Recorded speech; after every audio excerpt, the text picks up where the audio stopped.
Kaya nga, mas tumatatak ang araw na ito dahil sa mga pinagdaanan. At ngayon nga, itong araw na ito, ang katuparan ng lahat.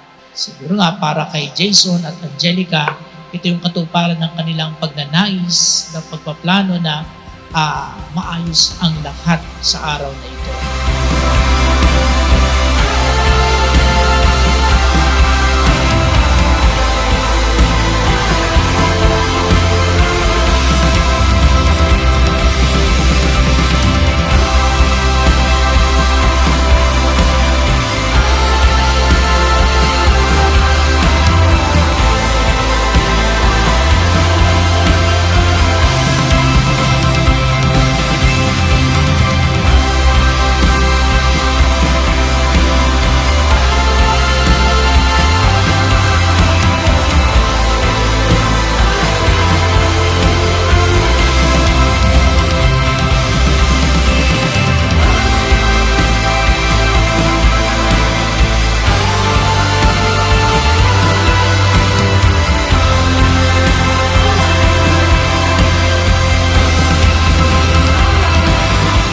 Palaging alalahanin na may kabiyak ka sa iyong buhay.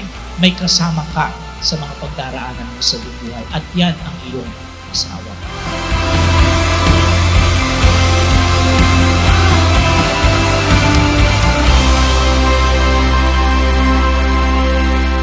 Sa pagdedesisyon, sabi nga, mas maganda kasi may katuwang ka na.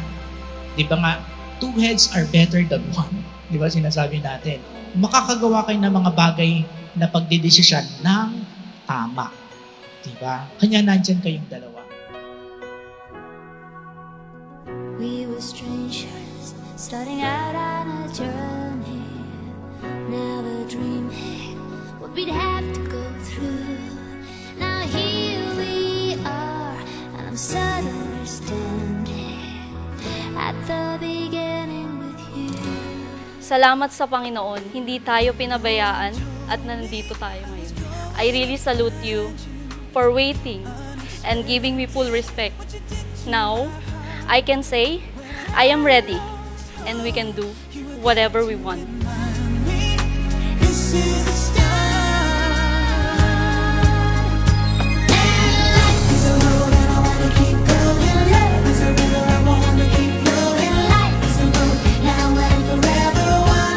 Babe, pinapangako ko sa'yo na habang ako'y nabubuhay, ako'y walang sawang mamahalin ko at susuportahan at aalagaan ko.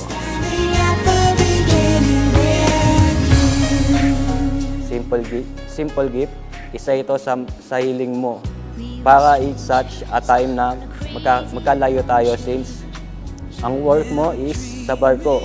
May libangan ka sa kontrabida ng relasyon natin. Ang core connection, let's get ready and get married. Parang naiiyak ako ng konti.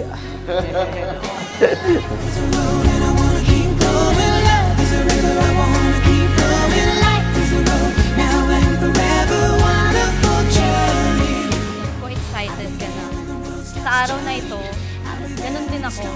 Ito na ang pinakahihintay nating araw. Makakamit na natin ang realidad sa pag-iisang dibdib natin sa harap ng altar. Babe, thank you sa lahat ng pagmamahal at pag-intindi sa akin. I love you. Yay! Siya yung nag-intindi sa'yo.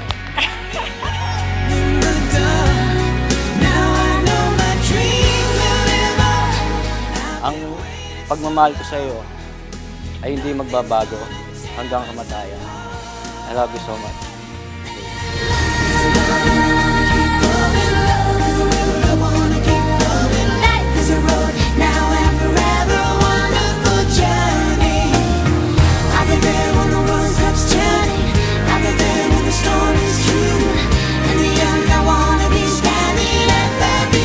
I always pray to God before, if it's meant to be, bring me closer to this month.